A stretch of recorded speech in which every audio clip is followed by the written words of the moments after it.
A sitting judge of the Allahabad High Court recently made a communal speech at a VHP event, declaring that the country would function as per the wishes of the majority. ये हिंदुस्तान है, हिंदुस्तान में रहने वाला बहुसंख्यक के अनुसार ही देश चलेगा। ये कानून है। In his 34-minute speech, he endorsed extremist majoritarian views. Justice Shekhar Yadav also contributed to the othering of the Muslim community.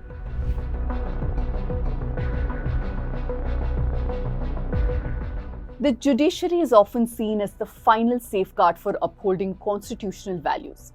So this week, let's take a look at why Justice Yadav's remarks are so significant in today's political and social climate. What is the problem with judges associating themselves with organizations like the VHP and the RSS? And the larger question of the right wing's hold on the Indian judiciary.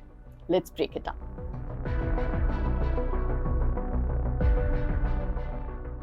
Every single week, I ask you to support us by becoming a News Minute and News Laundry subscriber, and many of you do sign up as well. Here's the thing. If you're taking ads from any political party, do you think we could have posed the tough questions that we do? This is why we ask our audience to support us, so we're only accountable to you.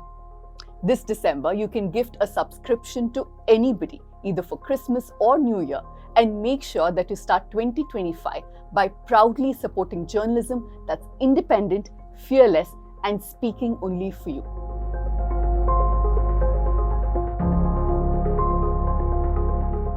And as always, write to me at pooja@thenewsminute.com with any suggestion for topics that you want me to take up, and also questions and feedback you have for me.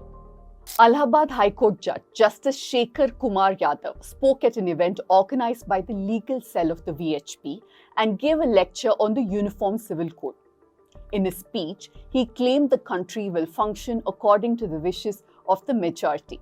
Justice Yadav also said that his introduction would be incomplete without mentioning the fact that he hails from the land where the Ganges flows, and highlighted the cultural significance of Gai, that is the cow, Ganga, and Gita, that is of course the sacred text.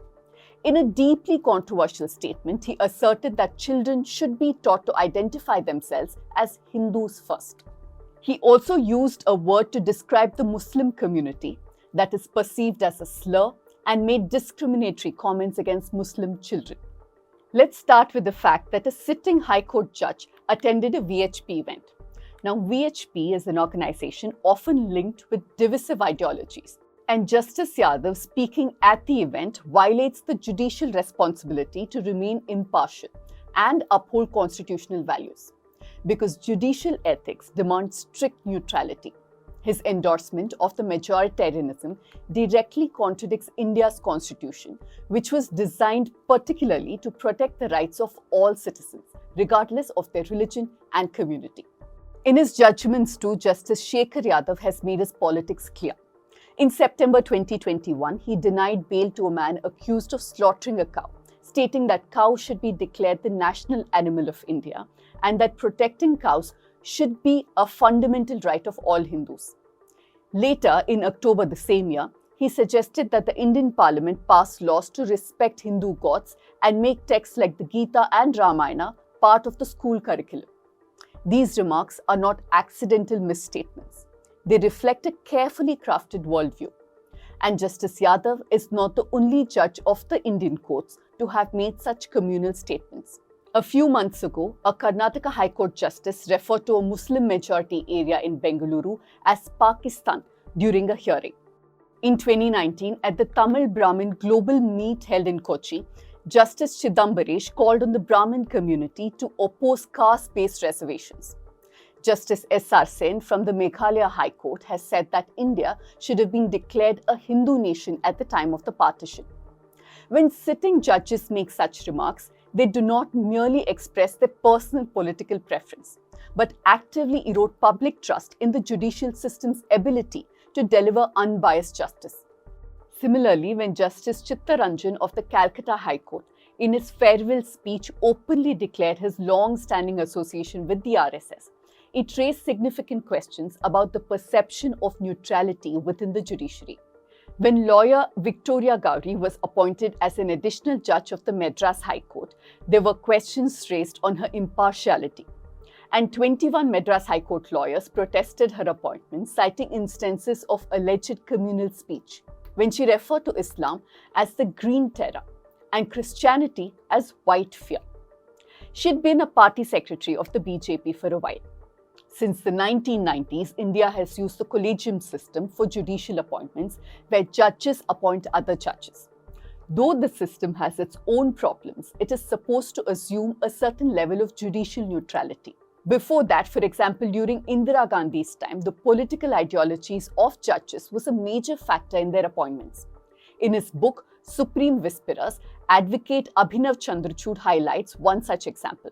Justice M.N. Chandurkar's elevation to the Supreme Court was blocked despite Chief Justice Y.V. Chandrachud's recommendation both in 1982 and 1985. This is because of alleged links with the RSS, including attending Golwalkar's funeral and praising him.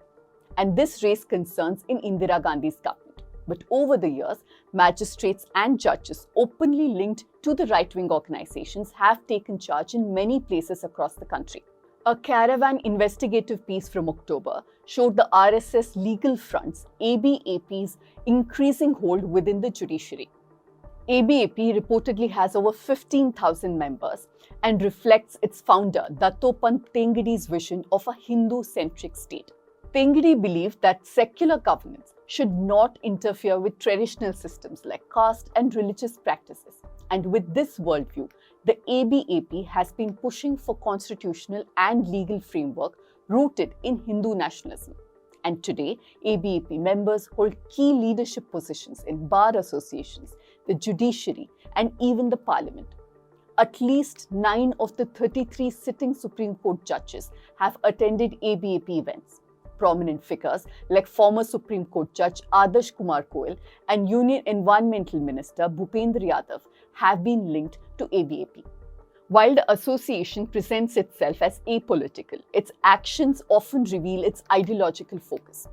One stark example is its involvement during the 2008 Kandhamal violence in Odisha, where Hindutva extremists targeted Christians, destroying churches and homes and displacing over 60,000 people. Almost 100 people were killed in these attacks. And ABAP lawyers quickly mobilized, flooding courts to defend the accused and framing the attack and violence as a reaction to Christian missionary activity. Over time, ABAP has focused on mentoring young lawyers, especially through initiatives like the Nationalist Lawyers Forum in Kolkata. Many of these lawyers have gone on to influential positions, including as judges in the Calcutta High Court. The Caravan piece says that though this is rarely publicized, these affiliations are well understood within the legal circles. Political loyalty in judiciary flies in the face of Bangalore Principles of Judicial Conduct, which emphasizes on the impartiality and independence for judges.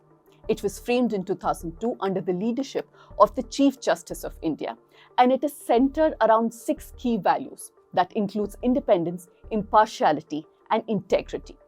These principles guide judges both in their professional and personal conduct. And the hope is that by adhering to these values, judges reinforce public confidence in legal system. Before I go, I want to urge you to check out the work of my colleague Sudipto Mondal. He's our executive editor. He writes fewer pieces every year, but each one of them are deep, long, and insightful. He also hosts our weekly podcast called What's Your Ism, where every single week he takes a close, deep look at the ism of an intellectual. It could be a journalist, an activist, or anybody else.